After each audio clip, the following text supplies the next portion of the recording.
reason why I say this is a case that stands out and affected me the most was because it was the first time I had seen somebody die on camera. It was recorded, because it was captured on the custody suite CCTV. The lawyer that I'm interviewing today is the Barrister Garden Court Chambers, one of the leading sets of chambers in England and Wales. He was called to the bar in 1988 and started life at the bar as a pupil at 13 King's Bench Walk, representing big corporations, and soon after found his passion in nation civil liberties, human rights, police and inquest work, with particular expertise on death in police custody caused by restraint in such a way that breathing or adequate breathing is prevented, which is known as positional asphyxia. He has represented many bereaved families at inquests and public inquiries where their loved ones have died in harrowing circumstances. In 2013, he achieved legal history in securing the first unlawful killing decision against a serving police officer in the Azali Rodney shooting public inquiry. He acted as lead counsel on behalf of Mark Duggan's family and loved ones, Mark Duggan, of course, being the man whose death sparked the 2011 Tottenham riots in London, which spread nationwide, including to Birmingham, Manchester, Bristol and Liverpool. In 2012, he won the Legal Aid Lawyer of the Year award, and in 2014, he achieved many things indeed. He became a Queen's Counsel. The Lawyer magazine named him as one of the hot lawyers of 2014. He was awarded an honorary doctorate of laws for services to civil liberties by Kingston University. Also, he's currently representing a number of the Hillsborough relatives at the Hillsborough Inquest. So 2014 has been a bumper year, so to say. He is described as a voice for the dead, the oppressed or the vulnerable, a star, a phenomenal advocate and cross-examiner, fearless, and juries like him. He is the co-author of the 3rd edition of Inquest, a practitioner's guide. He's a former director of Civil Liberties Trust and Liberty. The person I'm interviewing today is, of course, Leslie Thomas, QC. Welcome to the BLD interviews. Oh, thank you for inviting me. Leslie, it's interesting knowing where you are now, but just going back to the beginning, what was your first ever job? My first ever job was, I had a paper round, but I didn't do that for very long, because shortly after I got the paper round, I realised that I wanted more money than the £2 a week or whatever it was for delivering sort of like 200 papers a day. I just thought I was being exploited, so I then got another job, and I considered this really to be my first proper job. Okay. And that was, I don't know if you remember that supermarket called Fine Fare. I was a supermarket boy. Okay. You know, stacking shelves, and I did that job at the age of 14. Okay. And I did it for a couple of years during my, as they then were, O-levels. Okay. Fun? Enjoyed it? I learned a lot. Lessons learned? There were lots of lessons learned. The first lesson that I learned from doing that job was I didn't want to work for anybody. I wanted to be independent. I wanted to, you know, control my own destiny, and I didn't want to be a wage slave. So I learned some really powerful lessons there. And the other thing I learned about doing that job was the importance of, you know, punctuality, working with people that you might not get on with. So you honed your work ethics, basically. Yeah, and it was really important that I did that early on, and it made me independent because once I started to work, even, you know, from that young age, I didn't ask my parents for anything. I didn't need to. So you were earning your own money. I was earning my own money, and it taught me the power of saving.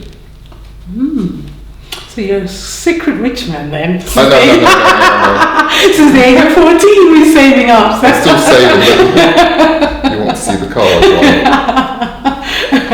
well. So really coming from that, from Fine Fare to becoming a lawyer, you didn't know lawyers growing up, as far as I understand. So what made you decide to become a lawyer? Well, the pathway to law was not a straightforward one. At about the age of 13, I just knew I wanted to be one of those lawyers who appeared in court and who argued for causes. Didn't know they were called barristers then. I just knew that's what I wanted to do. Why I wanted to do that, I suppose I was politicised when I was at school, in the sense that some of the subjects I was doing were, social sciences, and in particular sociology. And I just saw so much injustice in terms of the inequality between various sections of society, and I wanted to know how I might do something to try to address the balance. And law to me seemed a good way of doing that. A good way of fighting for the underdog. So that pretty much answers my next question: why civil liberties then, and action against the police? Well, interestingly, because I didn't know anybody in the law, I didn't have any particular route into the law, I found myself in my first chambers after I'd qualified doing commercial law. So I started off and I had a commercial law training, and I got that first pupillage, which is traineeship for barristers. As it's called now. Via my head of law at my university, Kingston, and back in those days, it was still very much an old boy system, but it worked for me because I was quite respected by my tutors and professors at university. My professor saw that there was something in me that he thought would succeed, and so he introduced me to a friend of his at the bar who took me on as his pupil. But I didn't know it was going to be commercial law, but I was just grateful for the opportunity. So you just grab the opportunities you have. It's hard to get pupillage then, and now it's even harder now. Even harder. Commercial work now is impossible. Absolutely. So I did this commercial traineeship for a year, and the training was fantastic. It was great training in black letter law, pleadings, drafting advice work, dealing with quite heavy cases, ploughing through the paperwork. But I hated it. I loved the training, but I hated it. And the reason why I hated it was because I felt no connection whatsoever with the clients. The corporations we're acting for. We were just representing large faceless corporations which just had no connection with me or where I was from.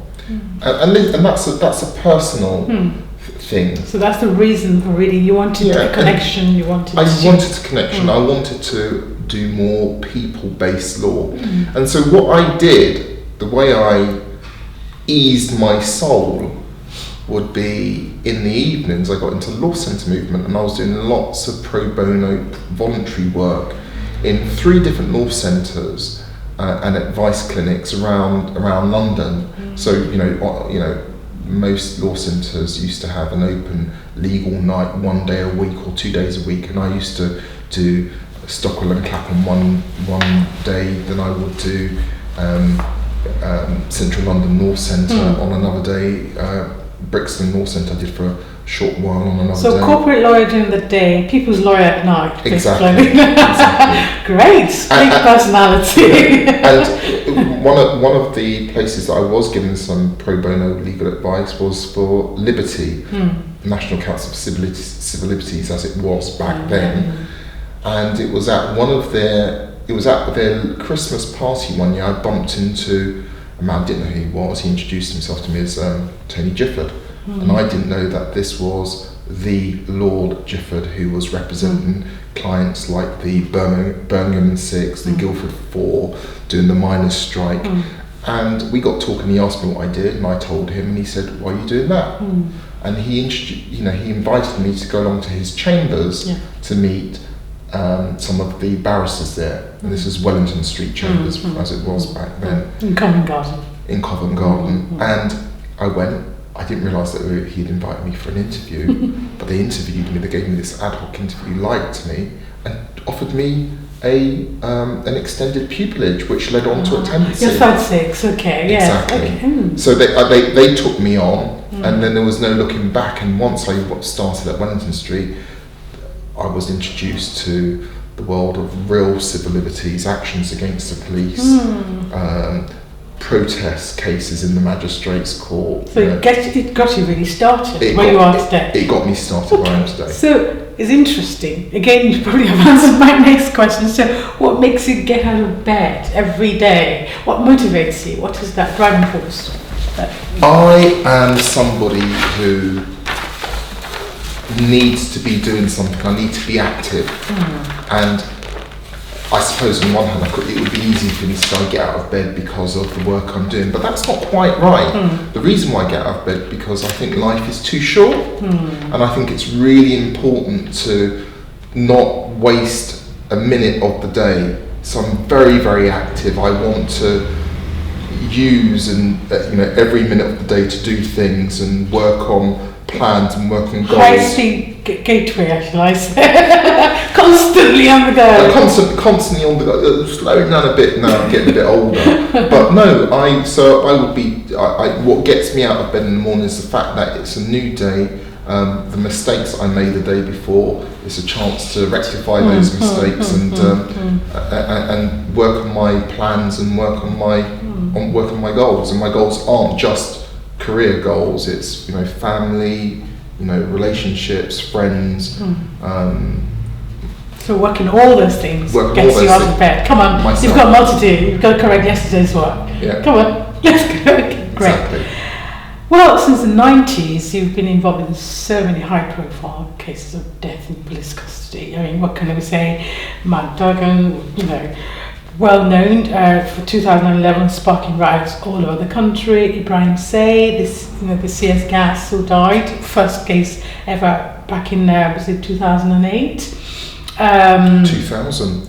2000. Yeah. Sean Rigg, Wayne Douglas. It goes on and on. The list does go on.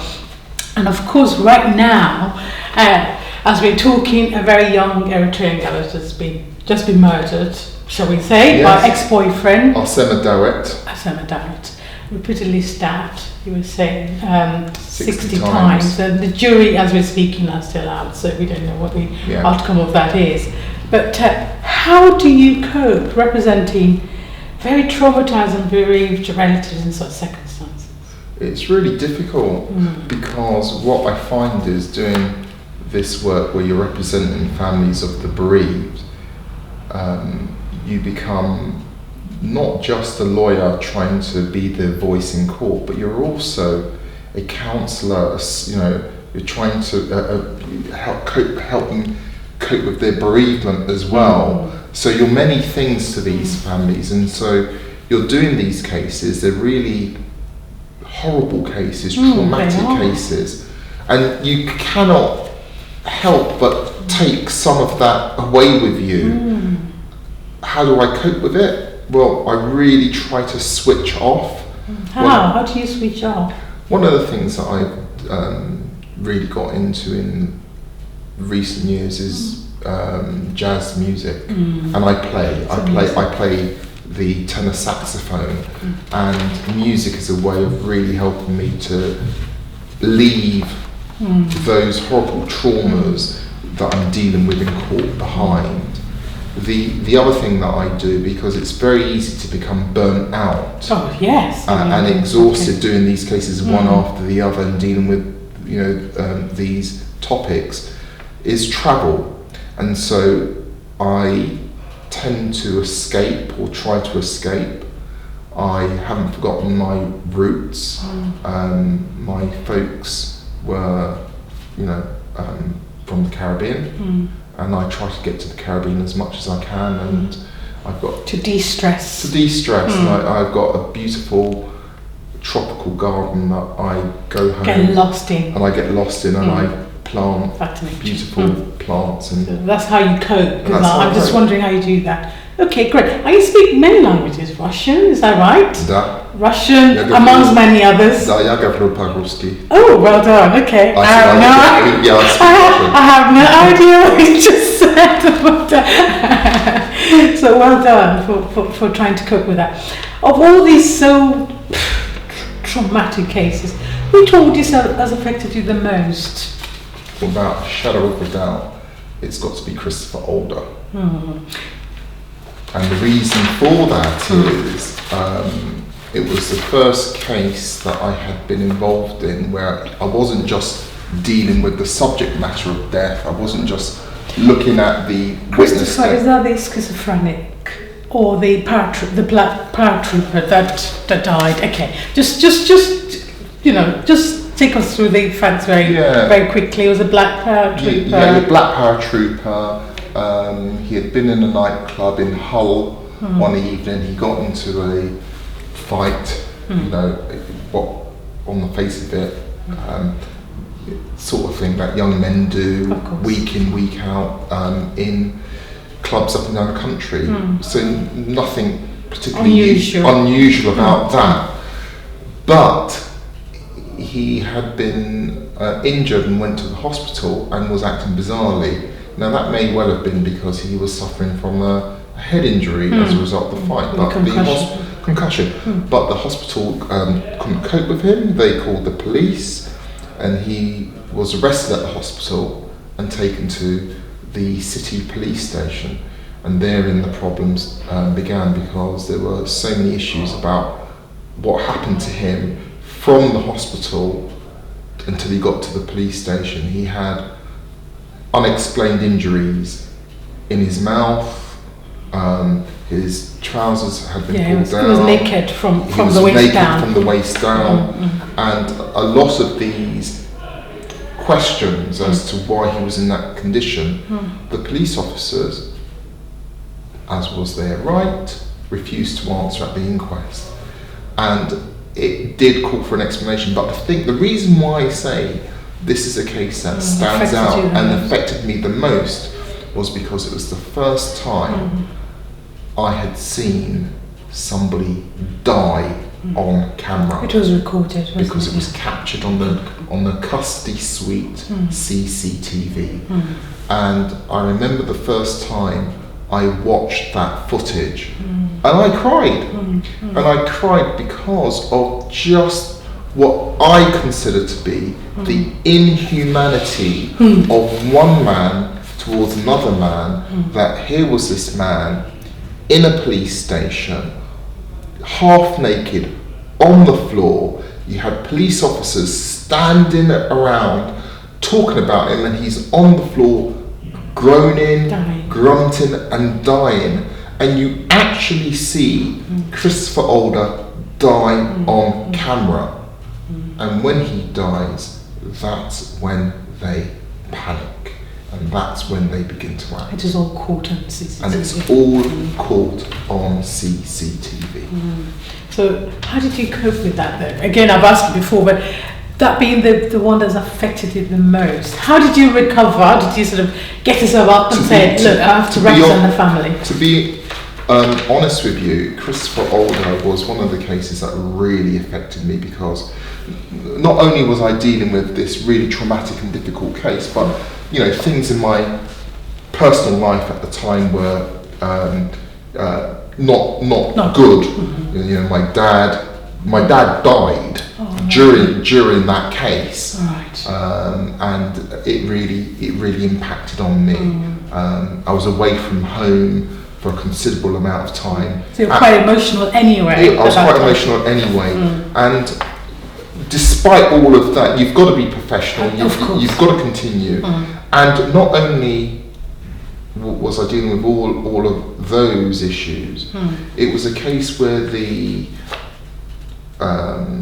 hostility between myself and the other advocates was quite strong, and I very much felt then, and I was this happened in the 2000. Christopher Alder's case was in August 2000.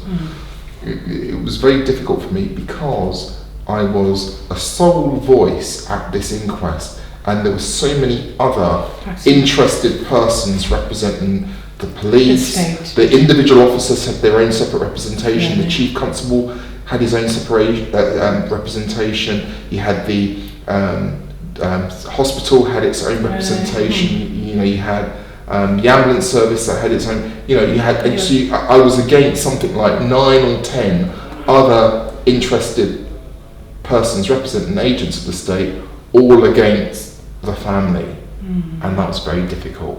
And also the brother and sister of Christopher Alder were deeply affected by the death of their brother, and they wanted answers, and they weren't getting the answers that they required. And so it was a difficult case. I remember you being described actually as it's like a dog with a bone. That could be the time actually, because if you have 9 opponents and then it's just you, obviously you have to be like that tenacious, that's another word, being thrown about by you, so I can see where all that is coming from. You represented quite a number of relatives of the Hillsborough disaster. That's right. Yes, and I believe about 11 of them? 11 families. 11 families. And how's that been like for you? It's been extremely difficult, because not only have my team been allocated 11 families, we're doing all the pathology evidence for 74 families. Wow. And if you can imagine the trauma of dealing with these bereaved families who've never had proper answers given to them. The first inquest was a complete farce, in the sense that there was this artificial cut-off point in relation to the evidence, and the coroner refused to hear evidence after this, cut-off point at 12 minutes past 3. And so for the first time, these families feel empowered that they are getting answers and getting medical evidence in relation to what exactly happened. And that's difficult, because this case occurred 25 years ago, and it's opening so many wounds for these families. And even during the inquest itself, you have the police still maintaining their position, some of their position that they maintained in the first inquest, and so the families have to cope with that. But it's extremely draining. It's new ground for you and for a lot of other people, of course. For everybody on that case. It's going to be the longest inquest in English history, and I think you asked me when do I think it's likely to finish. When is it likely to finish? Yes. Officially, they're talking about July, maybe August. Because we're near the end of September. It started It's not the year 2000. Yeah. So within a year and a half, really. Yes. But I actually think it may. Well, it's very difficult to predict, and it may well go well into the autumn of next year. Yeah. So it's a huge. Yeah. So there's I would say there's another year to go. And would you say it's even bigger for you because you have to do all the pathology? Yes. Is that because you're very, very experienced in this area? Well, I'm not doing it on my own. There's a pathology team. There's a team of 5 of us, 5 barristers and a very experienced solicitor, and even with those numbers, it's very difficult. Okay, so that's where we're going to leave Hillsborough. It's still going on, and it should go on for quite a while. Yes. Talking about career advice now, what you've had in the past and things like that. What would you say? I mean, just now going back, how you started, you're talking about, in chambers and nearly 25 years here at Garden Court Chambers. I know. Wow. Okay. Looking back, what would you say were the best and worst career advice you were given? Well, the worst career advice I was given is very, very easy. I remember it now. I was told when I went to a school's careers officer Do you remember them? Yes. And I suggested that I wanted to go into law. The advice I was given, don't do that. You won't be successful. You need to go to Oxbridge. Why don't you get a good steady job? Like? Are you good with your hands? You could become a mechanic. Or why don't you get a good job in Tesco's? Right, okay. And you don't want to work for anybody else, so that wasn't an option. Well, I won't comment on what I thought about that career's advice. So that was the worst advice that I was given. The best advice I was given was, it has to be from Tony Gifford, who said to me when I met him, on the off chance at this Liberty Christmas party, he said to me, boy, my dear boy, why are you doing that? You know, my dear boy, why are you doing that? And that's when I was telling him about the commercial work, and he could see that I was passionate about other things. And I thought about what he said, and I went to myself, yeah, he's right. Why am I doing this? Why am I doing this? And so taking that plunge, and you know, and it was really frightening, because I could have been very comfortable continuing. And earn a lot of money. I would comfortable, cozy, especially now with challenges. I would have been doing private work. I would have been very safe. Would have been very secure. Would have had a nice steady career. But it wouldn't have been me, and I wouldn't have been true to myself if I had not listened to my heart and do what I thought was right. So what would be the best career advice you would give to others then, in that case? Yes, I would say, firstly, you've got to do what you feel passionate about. You've got to love what you do. It can't just be a job. So find an area you feel passionate about, because that helps get out of bed in the morning. That does help get out. You're really tired and don't want to do anything, but that's only part of it. The other thing is, you need to be disciplined, and you have to develop the habits of doing, you've got to develop good habits, and good habits are doing the things that you know you should be doing that you don't want to do, but nevertheless doing them. You've got to do it. Right. So developing those habits is absolutely essential.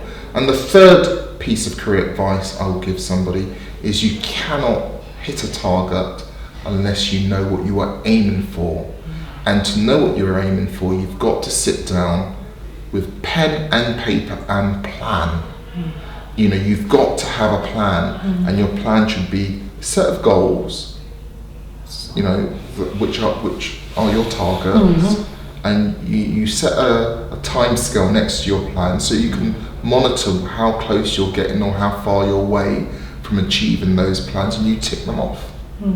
Evaluation, measurement. So 3 things really: passion plus discipline plus planning. Absolutely. Great. Fantastic piece of advice, and I must also apply that advice to myself too. Looking back though, what advice would you give to your younger self? So looking now, whether you're 13, 14, 15, 16, 17, 18, now many years later, what advice would you give a young man? Now, in hindsight, I would have said to myself, learn languages. But you have. Yeah, but I did that in later life. Okay. I did that in later life, and it would have, had I done that in earlier life, it would have opened up so many more opportunities for me. And the reason why I think languages are so important is because we're living in a global world. And the global world in which we live, there are global problems, and the ability to speak not just one language or 2 languages, but several languages just open doors. There are so many more opportunities for you. Even apart from work, just travelling and communicating with other people around the world. Understanding different cultures. My life has been enriched by the languages that I have, studied. Can you tell me those languages now? Russian? Well, French I did at school, and I improved that and took that to a level where I could speak intermediate French. Russian I speak, and I started on Spanish, and I got to a level of Spanish, but I gave it up. There's only the fourth language to give up. just so many hours in the day. Okay, so now that was looking back. Now looking forward, how would you like to be remembered, let's say in 50 years' time? If somebody's talking about Leslie Thomas QC, what would you like people to say about you? That's a difficult one. I suppose something along the lines like he cared for his clients, he was fearless and was prepared to have a go. Are there other things professionally or otherwise you still hope to do? Yes, professionally I want to do more advisory work, but on an international scale. So I would like to use the skills that I've developed over the last 25 years doing the things that I've specialised in, but assist developing countries, the Caribbean, Africa, with some of the knowledge and maybe advise some of their governments on good practice. That's quite interesting. I mean, they say that because there's so much scope now compared to Absolutely. a long time ago. That's what I'd like to do. I would really like to offer the skills that I've learned and the knowledge that I've learned to countries that are open on an international level. Okay, great. Because the bar has changed so much anyway, so there is that scope for the Absolutely. Yeah. Who is the person you most admire, dead or alive, and why? Nelson Mandela.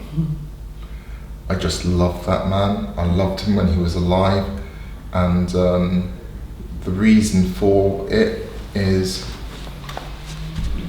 somebody who had so much taken away from them, but yet had so much forgiveness, so much magistry in terms of being so statesmanlike, authoritative, kind, and wise. He is an inspiration, and he continues to be an inspiration even in his death. Absolutely. What would you say you're most passionate, happiest about? I think seeing youngsters coming through and developing and growing into fine young people, and I include my children in that, and I also include the young people that I've mentored or trained over the years, and who have become absolutely fantastic barristers or lawyers. I really enjoy sharing the life lessons that I've learned and the mistakes that I've learned with those who are coming, the next generation, and seeing that they take those lessons on board, run with the ideas, and surpass what I was ever able to do. And that makes me feel good. Good. What about dislikes? I dislike those who are not prepared to help themselves. I come across many people who ask me for advice, and I'm always willing to give advice to people, but you've got to be able to help yourself as well. And so when somebody says to me or contacts me, sends me an email and says, how do I do this, or can you help me do that, I'm more than happy to provide direction and advice to somebody. But when you learn that somebody's asking for advice and they haven't done any research. And they ask you basic questions that they can easily find out for themselves. And it's so easy today because we've got an internet, we've got Google. You know, you just sit down and you just need to formulate a few search questions, and you know, you can get most things initially online. And that's irritating because it just makes me think, well, if you can't make this basic research for yourself, you don't have the qualities to really. You haven't got what it takes, basically. Exactly. You haven't got what it takes because you've got to do the work. It can't be done for you. Okay. So, what would you consider to be a professional high point? Oh, there's so many to choose from, but I think points. But your top one.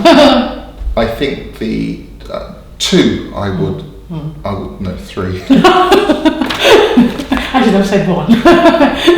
Okay, in no particular order. No particular order. Achieving the unlawful killing in the Rodney case. No, Rodney is one of them, but achieving the unlawful killing in Christopher Alder. Ah, of course, yes. The reason for that is because that was such a difficult case for all the reasons that I've already discussed, and to have the jury's vindication that they found and believed that Christopher was unlawfully killed just made all that pain and trauma going through that case worthwhile. That's number one. Number two, seeing the faces of the Sean Rigg family when the jury came back with their critical narrative verdict in relation to the officers who were found to have used unsuitable force against Sean Rigg. And then Azelle Rodney, on the Azelle Rodney case, when achieving essentially the unlawful killing. You made legal history doing that, yes. And having the officer who was the subject of that case, the shooter, the CPS charged him with murder this year, and we're waiting the criminal trial. But, you know, that is. I mean, it was the first time ever a serving officer was convicted of unlawful killing. In terms of not convicted in the criminal, but to have a finding. In a public inquiry. And he's facing criminal. And is now facing criminal proceedings. As well. Right. So, do you have any professional regrets there? After all this highs we're talking about, any regrets? I don't think so. I don't think I've got any professional regrets.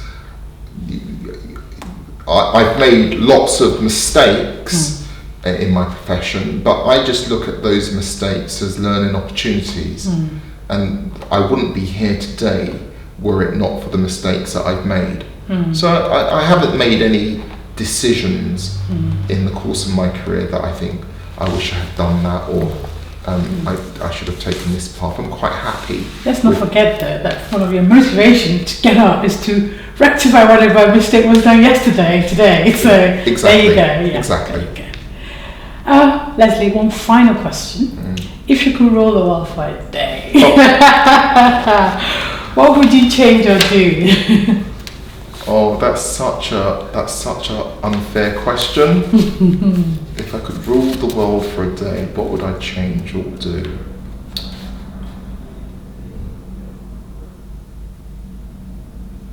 Okay, this is a personal. Yes, okay. There's a big smile on your face. It's going to be very interesting. This is a personal thing. I would have my daughter and my son say, "Yes, Dad, you are right." That would have to be a law. They have to say, "Yes, Dad, you are right." Leslie Thomas, thank you very much. You're most welcome.